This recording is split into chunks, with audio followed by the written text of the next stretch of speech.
ഇനി സ്മൃതി ഗീതാലാപനമാണ്. പത്മരാജൻ സിനിമകളിലൂടെ ശ്രീ ലാലേട്ടന്റെ ഗാനശബ്ദമായി മാറിയ പ്രമുഖ ഗായകൻ ശ്രീ ജി വേണുഗോപാൽ അദ്ദേഹം ഇന്നിവിടെ എത്തിയിട്ടുണ്ട്.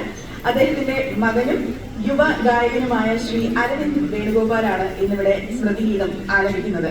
അതിനായി സ്നേഹത്തോടെ ശ്രീ അരവിന്ദ് വേണുഗോപാലിനെ വേദിയിലേക്ക് ക്ഷണിക്കുന്നു. നിറഞ്ഞ കയ്യടിയോടെ അദ്ദേഹത്തെ സ്വാഗതം ചെയ്യാം.